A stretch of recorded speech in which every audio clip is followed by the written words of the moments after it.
I'm Victor Fernandez of Fernandez Fit, and I'm here to show you why fitness is our business. Hello and welcome once again to the Fitness is Our Business podcast, the show that helps busy professionals thrive in their demanding personal and professional lives by taking control of their health and well-being. I'm your humble host, Victor Fernandez. Thanks for joining me as you do each and every week. I truly appreciate it. If this is your first time listening into the show, welcome. Glad you joined us. I just want you to sit back, relax, and enjoy. But if you've been following for a while, do me a solid. Make sure to hit that subscribe button to the show and then share it far and wide because many more people need to learn that fitness is our business. Now, today's show is all about the commute. Now, thankfully, the only commute I have is to and from clients' homes. My office is just a few feet away from my gym to my left. So the commute is relatively short, and there's never any traffic except when Tulip and Scarlett get in the way. But if you travel to go to work, whether to and from office or to visit with clients, whatever it may be, you spend a good bit of time in your car. I cannot tell you how many times I've had Zoom calls with people, and when they pop up on the screen, I'm sitting behind my desk like I am right now, and they're sitting in the front seat of their car. Had one just the other day, as a matter of fact. And I get it. You got to make time when you can. You got to be as efficient with your time as humanly possible. But the point is that you spend a lot of time behind the wheel of your car, sitting in traffic. Lord knows, we know southeastern North Carolina, the traffic can be bad. So you spend a lot of time dealing with that sort of stuff. But whether you're stuck in traffic on the way to the office, or if you're in a big city and taking public transit, or just simply driving between meetings all day, going to networking events, commuting can eat up a big chunk of your time and your energy. But here's the good news. We don't have to waste that time. In fact, with a few smart strategies implemented, you can turn your commute into some of the most productive and even restorative parts of your day. So let's buckle up, pun intended, because today I'm going to share with you 5 ways to make your commute healthier for your body, to make your mind sharper, and really to reduce those stress levels so you're not, dealing with road rage when you're trying to get through traffic and get to work. Because we all been down that road before, you know that. Once again, pun intended. All right, so let's get started. First tip, fix your posture behind the wheel. How many times, and I'm guilty of this too. You're not alone. Trust me on that, where I'm leaning in one direction or I'm leaning in another direction because something is sore, namely a hip. Or I've got an arm up here on next to the window. I've got my hand on the window. We're kind of all over the place with our posture when we're sitting there driving. And a lot of times we don't even realize that we're doing it. Most of us slump behind the wheel without even realizing we're doing it.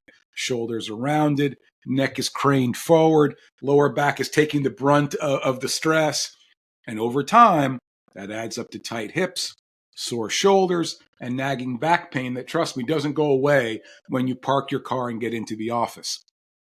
Here's a quick fix that's going to help you take care of that right away. Sit all the way back in your seat so that your lower back touches the seat back. A lot of us, sit back behind the wheel like so if you're watching on YouTube. Adjust your seat height so your hips are just slightly higher than your knees. Once again, a lot of us like to sit back so our knees end up being higher than our hips. Pull your shoulder blades back and down and keep your head resting against the headrest instead of jutting forward, which I know for a lot of us is the hardest thing to do. That might feel strange at first, frankly, because our bodies aren't used to it, but good posture means less strain, more energy when you step out of the car. And if you're on public transit, same idea. Sit tall, keep your core slightly engaged, and if possible, avoid leaning forward, so you can look at your phone better. Don't tell me you don't do that, because Lord knows I do. Just don't do it behind the wheel of your car. Small adjustments like these, in whatever form of transportation you take, makes a huge, huge difference over time. All right, on to the second tip. Stretch and move at stoplights. safely. I can't stress that word enough. Safely. Even though you can't exactly break out into doing squats at a red light, please don't do that. I don't want to see you on YouTube, getting out of your car at a red light doing squats. There are simple stretches and mobility moves you can safely do while driving or waiting in traffic. Try these the next time you hit a long stoplight, and we all know they're all long. Roll your shoulders forward and back to release tension. Shrug your shoulders up towards your ears, hold for a few seconds, then relax.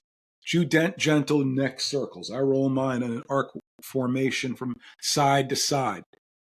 But do that at a light. Don't do that while you're driving. Got to keep your eyes on the road. And here's another one that you may not even think of. Tighten your glutes and abs for a few seconds, then release. It's like a little mini core workout right when you're in the front seat of your car. If you're on a train or a bus, even better. You can do seated. You can do a lot of those things without paying attention to what's going on around you because you're not the one driving. And you can even do seated ankle circles or calf raises to keep the blood flowing. I like to do the alphabet. I draw the alphabet with my ankles, A through Z. I did that during my rehab for my Achilles injury, and I've stuck to it. I continue doing it just about every day, now more than a year and a half later. These little movements may not seem like much, but they add up over time, just like little wins add up over time. And you'll arrive at work or at your meeting much looser, more alert, and ready to take on the challenge that lies ahead instead of being stiff and sluggish and wanting to be anywhere else but there. All right, next tip. Mindful driving equals stress-free arrival. Man, this is a hot button topic because you see that, especially around here, and at the risk of alienating an entire sector of people. Me being from the North, we're always guilty of being the bad drivers, the overly aggressive drivers, the ones who are cutting people off, getting angry, dealing with road rage, all of it. But frankly, the matter is that we all deal with that. We've all done that. We've all gotten angry and upset behind the wheel, maybe flipped somebody off or yelled something at them that they probably didn't hear anyway because your windows were rolled up. For a lot of people, the commute, whether it's in your car, on the bus, on a subway, the commute is the most stressful part of the day because you're dealing with traffic jams, honking horns, you're running late, you name it. And the stress levels go through the roof when that happens. But what if you flip the script on that? What if your commute became your built-in time to de-stress? Try this. Turn off the radio. Turn off the stressful news you're listening to, or even just turn off the music you're listening to.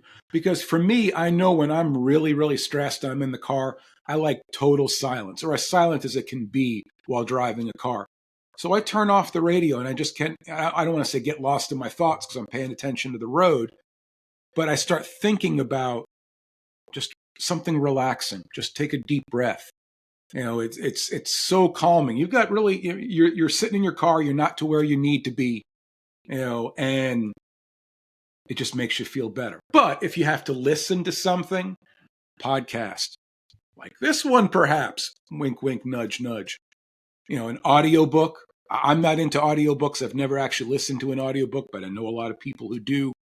Or even just anything that's going to relax you, any thought in your mind that's going to relax you. You can also practice mindful driving. I know most of us are guilty of unmindful driving, where we can focus on our breathing, the sound of the road, just something to just de-stress, decompress.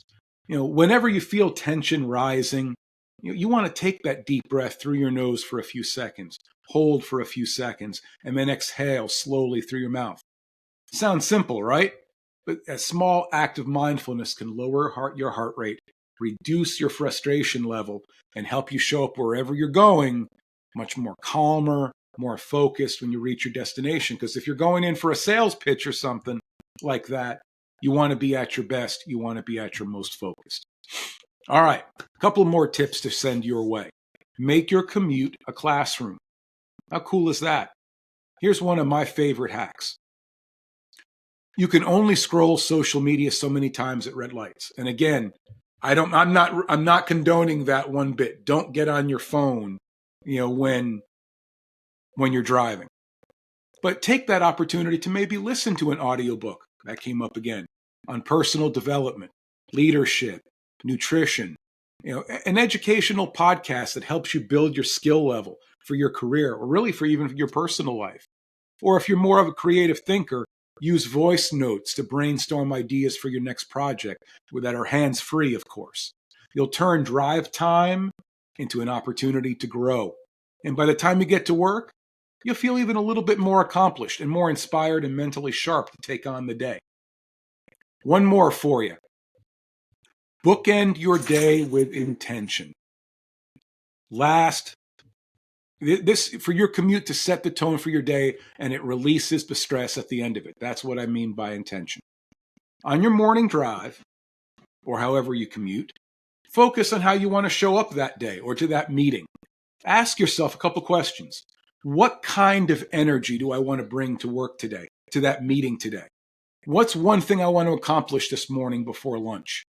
This mental check-in puts you, again, pun intended, in the driver's seat. And on the way home, shift gears. Use that time to decompress, reflect on things that went well or things you're grateful for, things you can learn from. This helps you leave the stress of work behind so you can show up fully and intentionally for your family, for your friends, and for yourself when you walk through the door at home. Now, all of a sudden, your commute becomes more a transition in time as opposed to just a time drain. Look, folks, you spend a large chunk of your life commuting. Most of us are in sales. We're going from meeting to meeting, client to client. So why not make that time work for you? These small little intentional habits that I've shared can improve your health, sharpen your focus, help you show up stronger in every part of your day, and we all want that. Imagine how good you're going to feel at the end of each day when you put some of these tips and implemented them, put them into place, and all of a sudden start feeling better about about yourself and what you're doing and how you're going about doing it. All right, that's all I got for you today, folks. Thanks once again for joining in and listening to the show. I truly do appreciate it. There is no Fitness is Our Business podcast without all of you. Once again, like the show, leave a great review for greater exposure to the show. Subscribe, hit that subscribe button. And of course, share this show far and wide with anyone you cross paths with in life, because there's so many more people out there that need to know that fitness is our business.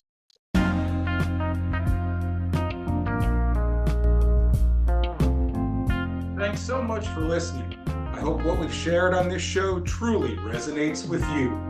If you want to learn more about the health and fitness services I provide, head to my website, fernandezfit.com. If you're ready to connect with me about health and fitness coaching, send an email to info@fernandezfit.com or a text to 814-504-7774. And of course, you can find me all across social media, Victor Fernandez 123 on Facebook, Fernandez Fit on Facebook, Instagram, and LinkedIn, as well as the Healthy Lives, Healthy Business channel on YouTube. Thanks again for tuning in, and until next time, always remember, fitness is our business.